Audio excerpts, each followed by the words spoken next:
حضرت حوا کو دنیا بھر کے تمام انسانوں کی ماں ہونے کا شرف حاصل ہے۔ قرآن مجید کی روح سے حضرت آدم علیہ السلام اور حضرت حوا سے نسل انسانی کی ابتدا ہوئی۔ اللہ تعالیٰ نے اپنی حکمت کاملہ سے حضرت آدم علیہ السلام کو مٹی سے پیدا کیا اور اس کے بعد جنت میں رہنے کا حکم دیا اور ساتھ ہی منع کر دیا کہ وہ ایک خاص درخت کے قریب تک نہ جائیں۔ عام طور پر مشہور ہے کہ یہ گندم کا درخت یا پودا تھا۔ حضرت آدم علیہ السلام ایک عرصہ تک جنت کے سدا بہار نظاروں میں تنہا زندگی بسر کرتے رہے۔ وہاں انہیں خدا کی ہر نعمت میسر تھی، محنت و مشقت اور غم و فکر سے بالکل آزاد، تنہائی، آرام و آرائش اور لطف و مسرت سے بھرپور زندگی گزر رہی تھی۔ لیکن جنت ایسی جگہ میں رہ کر بھی جو ایک مومن کی سب سے بڑی تمنا ہو سکتی ہے، حضرت آدم علیہ السلام کچھ وحشت اور خلا محسوس کرتے۔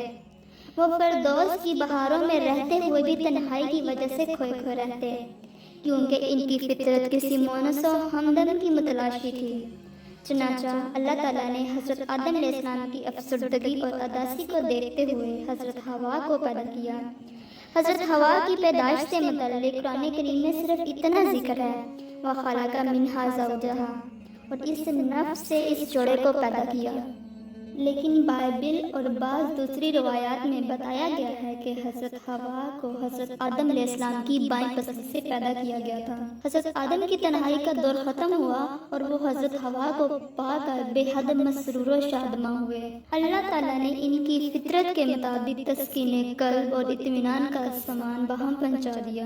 گویا حضرت حوا حضرت آدم علیہ السلام کی زندگی میں بہار بن کر آئیں اور انہیں اس سکون و اطمینان سے ہمکنار کیا جو تنہا رہتے ہوئے فردوس بری میں بھی حاصل نہ ہو سکا تھا۔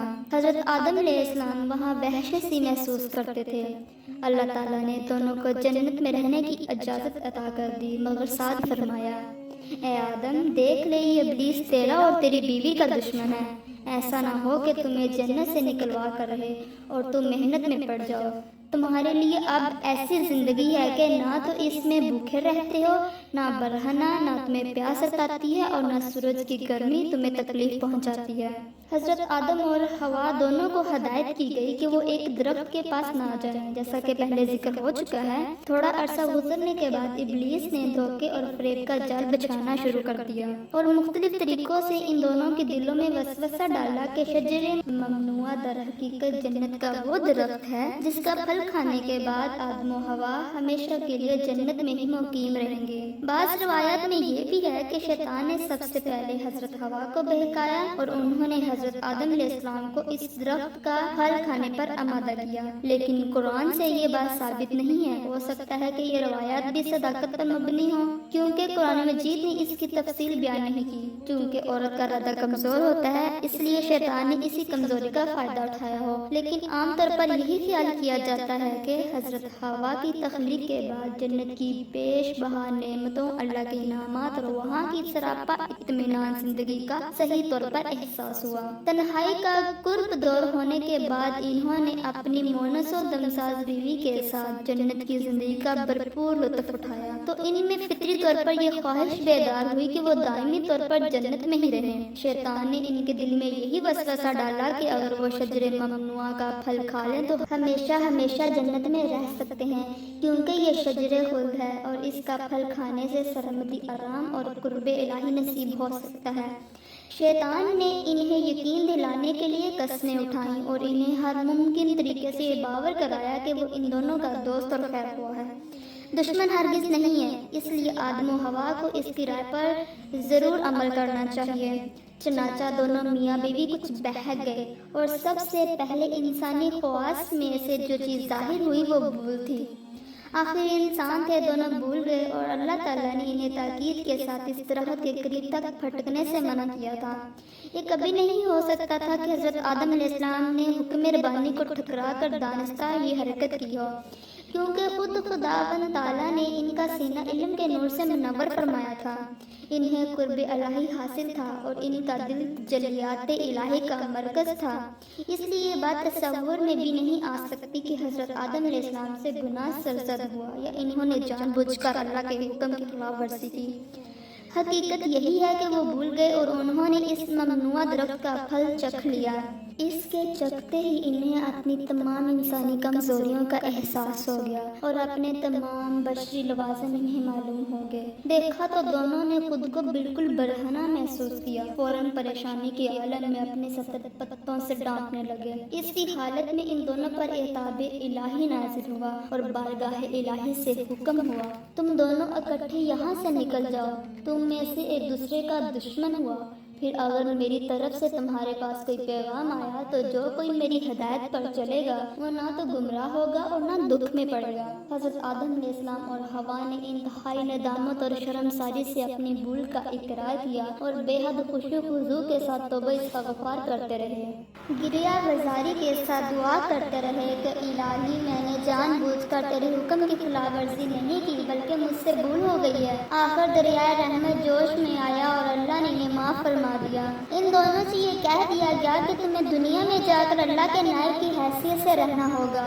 تمہیں اور تمہاری اولاد کو ایک مقررہ مدت تک دنیا میں قیام کرنا ہوگا اور تمہارا دشمن ابلیس بھی تمہارے ساتھ ہوگا۔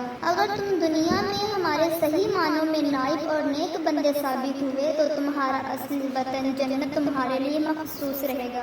اس کے بعد حضرت آدم علیہ السلام اور حوا کو زمین پر بھیج دیا گیا جہاں رہنے کے ڈنگ اللہ تعالیٰ نے انہیں سکھا دیے۔ ہم سب انہی کی اولاد ہیں، اگر اپنے پروردگار کی بتائی ہوئی راہ پر چلتے رہیں تو وہ وعدے کے مطابق ہمارے لیے اصلی وطن جنت الفردوس کے دروازے یقیناً کھول دے گا۔ حضرت آدم و حوا کی اولاد سے متعلق زیادہ معتبر روایات موجود نہیں ہیں اور نہ ہی ان کے بیٹوں اور بیٹیوں کی صحیح تعداد معلوم ہے۔ ان کے دو بیٹے قابیل اور حابیل زیادہ مشہور ہیں۔ قرآن نے خصوصیت سے ان کے ناموں کا ذکر نہیں کیا لیکن تورات میں ان کے نام یہی لکھے گئے ہیں۔ یہ بھی مشہور ہے کہ حضرت آدم علیہ السلام اور حوا کا دستور یہ تھا کہ وہ جوڑیاں پیدا ہونے والے لڑکے اور لڑکی کا عقد دوسرے پیٹ سے پیدا ہونے والے جوڑیاں لڑکی اور لڑکی سے کر دیتے تھے۔ یہ بھی کہا جاتا ہے کہ حضرت حوا کے ہاں قدرت الہی سے ہمیشہ جڑواں بچے پیدا ہوتے تھے جن میں ایک لڑکا ہوتا اور دوسری لڑکی۔ اس دستور کی روح سے حوا کے دو بیٹوں قابیل اور حابیل کی شادی کا معاملہ پیش آیا۔ قابیل عمر کے لحاظ سے بڑا تھا اور اس کی بہن حابیل کی بہن سے زیادہ خوبصورت تھی، اس لیے قابیل کو یہ پسند نہ تھا کہ دستور کے مطابق حابیل کی بہن سے اس کی شادی کی جائے۔ اسی جھگڑے کی وجہ سے قابیل نے حابیل کو قتل کر دیا۔ یہ دنیا کا پہلا قتل تھا جو ایک عورت کی وجہ سے ہوا۔ دمشق کے شمال میں جبل قاسیون پر ایک زیارت گاہ بنی ہوئی ہے جو مقتل حابیل کے نام سے مشہور ہے۔ حضرت حوا کی عمر اور وفات سے متعلق کوئی قابل یقین روایت موجود نہیں بلکہ بعض لوگوں نے جدہ میں کسی جگہ ان کی قبر بھی مشہور کر رکھی ہے۔ کہا جاتا ہے کہ عرب میں جدہ کی بندرگاہ حضرت حوا کے نام سے مشہور ہے کیونکہ عربی میں جدہ دادی کو کہتے ہیں۔ حضرت حوا چونکہ ہر زندہ انسان کی ماں ہیں اور انسانی حیث سے ان کا تعلق موجود ہے، اسی لیے ان کا نام حوا مشہور ہے۔ ان کا وجود اس حقیقت کا شاہد ہے کہ عورت مرد کے لیے اللہ تعالیٰ کا بہت بڑا انعام اور احسان ہے۔ اگر عورت کا وجود نہ ہو تو انسان اس دنیا کا ذکر ہی کیا جنت الفردوس میں بھی مسرور و شادماں نہیں رہ سکتا، کیونکہ عورت کے بغیر انسانی زندگی کسی صورت مکمل ہو ہی نہیں سکتی۔ ذرا اندازہ کیجئے کہ حضرت آدم علیہ السلام ایسا عالی رتبہ اور مقدس انسان جنت میں تنہائی گوارا نہ کر سکا۔ اگر یہ دنیا عورت کے وجود سے خالی ہوتی تو ہمیشہ ویران اور برباد ہی رہتی۔ حضرت حوا کی زندگی ہر عورت کو یہ درس دیتی ہے کہ عورت انسان کے لیے سراپا رحمت، شفقت اور محبت بن کر آئی ہے۔ یہی اوصاف اسے مکمل عورت کا درجہ بخشتے ہیں۔ وہ جنت کی روح پرور بہاروں میں ساتھ رہتی ہے تو بے عباد اور سنسان دنیا کی پرمشقت اور تکلیف دہ زندگی میں ہم سفر رہتی ہے۔ جنت سے نکلنے کی بصیرت افروز واقعہ میں ایک یہ سبق بھی ہے کہ ایک وفادار اور محبت و صداقت کی شجاعی عورت کو ہمیشہ پتی اور گناہ کی طاقتوں سے ہر حالت میں خبردار رہنا چاہیے اور اپنے خاوند کو ہر ممکن طریقے سے اللہ کے بتائے ہوئے سلامتی کے راستے پر چلانے کے لیے صحیح مشورہ دینا چاہیے۔